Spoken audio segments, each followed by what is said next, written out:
Assalamualaikum warahmatullahi wabarakatuh teman-teman, sahabat budidaya maggot dan lalat BSF semuanya. Apa kabar hari ini teman-teman? Nah teman-teman lihat ya, lalat-lalat saya mulai menetas. Kali ini saya akan membagikan sebuah inspirasi untuk teman-teman ya.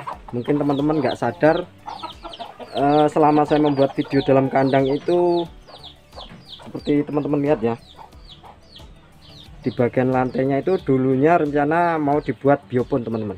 Nah sekarang kita lihat ya. Nah teman-teman bisa lihat ya, mulai dari sisi yang kiri hingga sisi yang kanan ini full di dalam kandang. Itu dulu planningnya untuk biopon migrasi otomatis ya, yang tujuannya menurut saya dulu awalnya dalam angan-angan maggotnya pembesarannya di sini, kemudian mereka bermigrasi otomatis ke sana ketika menjadi prepupa ya. Dulu awalnya angan-angan saya seperti itu. Namun kenapa teman-teman ini tidak saya gunakan? Simak video ini sampai akhir ya. Nah teman-teman, ini dulu awalnya biopon migrasi otomatis tapi gagal ya. Ini termasuk biopon dalam kandang yang gagal. Karena apa? Karena tukangnya itu dulu ngeyel ya, ngeyel bahwasanya sekat biopon ini kurang tinggi. Ini hanya berapa senti, ini mungkin hanya 5 senti ini. Bahkan tukangnya itu seolah lebih tahu dari saya. Jadinya saya diam saja, terserah mau dibuat seperti apa ya. Tapi bukan masalah tebal atau tingginya biopon saya ini teman-teman. Saya akan menjelaskan apakah biopon dalam kandang migrasi otomatis seperti ini jadi solusi atau jadi masalah. Tidak bisa dipungkiri ya, banyak sekali yang menggunakan biopon dalam kandang. Kemudian tidak jarang juga mereka yang mengelilingi bagian luarnya itu menggunakan parit kecil ya, parit kecil yang tujuannya semut biar tidak bisa masuk, seperti itu teman-teman. Nah tapi sayangnya teman-teman ya, banyak yang berbagi tentang biopon di dalam kandang migrasi otomatis tapi tidak memberikan tips dan triknya. Kemudian mereka juga hanya memposting sesekali ya, satu kali ini biopon dalam kandang seperti ini, terus jadi pancingan otomatis dari aroma pakan yang diberikan ketika membusuk ya. Nah sayangnya mereka tidak berbagi bagaimana suka dukanya biopon dalam kandang teman-teman. Nah untuk itu teman-teman, di video ini saya akan menjelaskan yaitu suka dukanya biopon dalam kandang ya. Kalau menurut saya apakah efektif atau tidak. Sebelum kita lanjut, buat teman-teman yang baru nemu channel ini ya, tolong dibantu subscribe dulu, kemudian like, share, serta nyalakan tanda lonceng teman-teman, agar teman-teman mendapatkan notifikasi setiap ada video-video baru dari saya, sehingga teman-teman nanti nggak kebablasan ya, waduh udah terlanjur bikin kayak gini, habis biaya segini kok akhirnya menyesal. Nah teman-teman, itulah pentingnya video ini ya, tonton sampai habis teman-teman ya. Nah biopon dalam kandang teman-teman ya, biopon di dalam kandang, kalau menurut versi saya, biopon di dalam kandang itu sesuatu yang ribet ya, sesuatu yang ribet. Karena saya pernah melihat video ketika pembesarannya di situ, mereka bermigrasi otomatis di situ.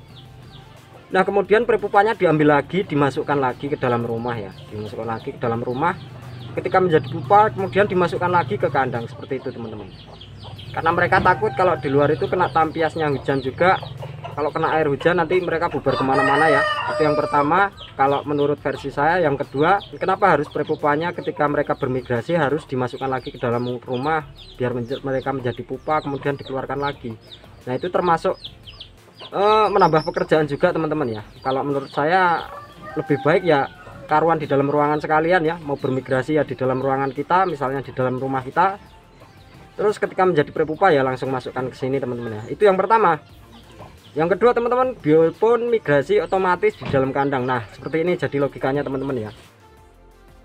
Lalat-lalat kita ini ya, lalat-lalat BSF ini ketika kondisinya mereka mendung saja, mereka malas sekali bergerak ya, mereka malas sekali bergerak, dan telur yang kita dapatkan itu sangat berkurang teman-teman ya. Untuk itu apalagi cuaca hujan teman-teman ya, cuaca hujan. Nah untuk itu hangatnya kandang ini diperlukan ya, hangatnya kandang ini diperlukan. Pembuatan kandang di tempat yang panas itu memang sangat penting teman-teman, karena jika tempat kandangnya teman-teman itu teduh, yang bertelur akan berkurang, kemudian yang kawin juga akan berkurang ya. Nah untuk itu teman-teman, Saya sendiri budidaya magotnya di dalam rumah ya, baik itu menggunakan media basah ataupun media kering. Media basah seperti buah-buahan atau media kering seperti ampas tahu dan dedak. Itu saja ketika cuaca panas seperti ini teman-teman ya, itu pakan saya ya, jangankan yang media kering, yang media basah saja cepat mengering. Seperti itu teman-teman, cepat mengering bagian atasnya, sehingga saya harus membalikkan lagi agar bagian atasnya itu kembali basah ya, kemudian bagian yang kering diurai lagi menjadi basah. Seperti itu teman-teman. Nah, nanti bergonta-gantian seperti itu. Kalau tidak, yang atasnya bisa kering, maggot-maggot yang naik ke atas itu mereka tidak bisa turun ke bawah kalau kekeringan. Kan ada tipe-tipe maggot yang bandel yang selalu naik ke atas, kemudian mereka tidak mau turun ke bawah. Seperti itu teman. Yang budidaya di dalam ruangan itu saja pakan media basahnya cepat kering, apalagi di luar ruangan seperti ini teman-teman. Jadi seperti itu ya, sayangnya sekali teman-teman yang di luar sana budidaya di luar ruangan seperti ini di dalam kandang tidak menjelaskan ya suka dukanya di situ seperti apa. Saya juga sebenarnya penasaran, tapi kalau menurut saya versinya seperti itu ya teman-teman ya. Maaf sekali kalau teman-teman memiliki beda pendapat ya di situ, memiliki beda pendapat sehingga mungkin enggak, saya di dalam kandang enggak pernah kering pakannya, ya itu mungkin versi dia ya, dan saya maklumi seperti itu. Jadi teman-teman silahkan ditelaah sendiri apakah biopon dalam kandang ini berpengaruh penting atau memudahkan pekerjaan kita atau bahkan mempersulit pekerjaan kita ya. Karena kalau saya ya demikian ya, bukannya saya menyudutkan pihak-pihak tertentu yang memiliki biopon migrasi otomatis dalam kandang. Kalau menurut saya dalam kandang itu ya seharusnya hanya tempat calon prepupa sehingga menjadi pupa dan sehingga menjadi lalat. Jadi kita bisa letakkan sebanyak mungkin di situ ya, banyak mungkin di situ biopon agar mereka menjadi lalat secara otomatis. Nah, kalau menurut saya biopon dalam kandang ini tidak penting teman-teman ya, tidak penting, bahkan merepotkan, malah jadi masalah kalau versi saya itu teman-teman. Apalagi maggot-maggot itu jika terkena panas secara langsung mereka akan mati ya. Mereka yang keluar dari pakan itu dipastikan tidak lama mati jika terkena panas. Karena saya pernah memakai biopon ini teman-teman ya, pernah memakai biopon ini. Ketika mereka yang keluar dari pakannya itu ke atas itu mereka mati. Apalagi kalau pakan kita hanya sedikit-sedikit gitu ya, mereka positif banyak yang mati teman-teman. Jadi teman-teman di situ harus menjaga sekali kelembapan pakan atau bahkan basah sekalian, karena di situ nanti akan sering terkena panas teman-teman ya. Di video saya yang lainnya ada yang komentar, Mas, perlakuan apa yang harus kita berikan kepada pupa ya. Nah teman-teman yang misalnya memiliki komentar seperti itu, silahkan tonton video saya yang lainnya atau klik link di atas ini ya kalau videonya sudah saya upload. Tapi kalau belum saya upload, insya Allah nanti akan saya letakkan di akhir video ini teman-teman ya. Nah itu teman-teman ya, kalau sudah jadi prepupa sebaiknya kita tidak mengganggu agar mereka cepat menjadi lalat. Karena kunci kesuksesan pupa menjadi lalat itu mereka seharusnya cepat terdiam dan tidak selalu bergerak sehingga menjadi lalat teman-teman ya. Ini biopon migrasi saya otomatis. Kalau teman-teman kurang paham, dulu banyak sekali teman-teman yang bermigrasi ke sana, tapi banyak yang mati di sini, banyak yang mati karena kepanasan. Kalau kandang kita kurang panas, lalatnya sedikit sekali yang bertelur, sedikit sekali yang kawin ya. Kalau panas, maggot-maggot yang di sini bisa terancam ya, bisa terancam mati seperti itu teman-teman ya. Mungkin ada yang nanya juga ya, kalau ditutupi bagian atasnya gimana Mas? Nah, namanya kandang di tempat panas teman-teman ya. Meskipun teman-teman tutupi bagian atasnya, kalau tutupnya itu terlalu tebal, mungkin terlalu sejuk, teman-teman akan merasakan dampaknya ya, yaitu lalatnya sedikit sekali yang bertelur ya di situ. Mungkin ada yang bertanya juga, Mas, kalau ditutup pakai plastik hitam gimana? Walaupun ditutup pakai plastik hitam teman-teman ya, namanya kondisi kandang ini harus panas. Bahkan plastik hitam itu sendiri mereka menyerap panas teman-teman, mereka menyerap panas sehingga terasa di dalam kandang ini ya. Seperti itu kalau versi saya.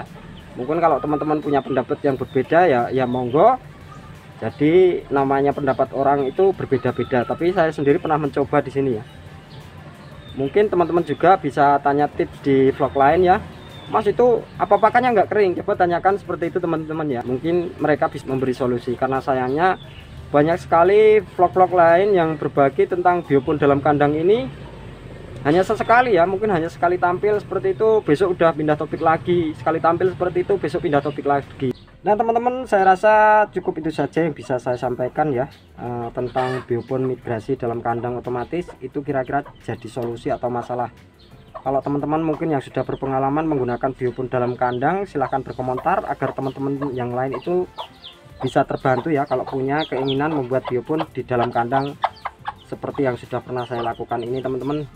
Ditunggu tips dan triknya agar bisa memberikan solusi kepada yang lain. Nah, untuk yang belum subscribe channel ini, tolong dibantu dulu subscribe channel ini teman-teman ya. Kemudian like, nyalakan tanda lonceng, serta bagikan video ini. Terima kasih. Assalamualaikum warahmatullahi wabarakatuh.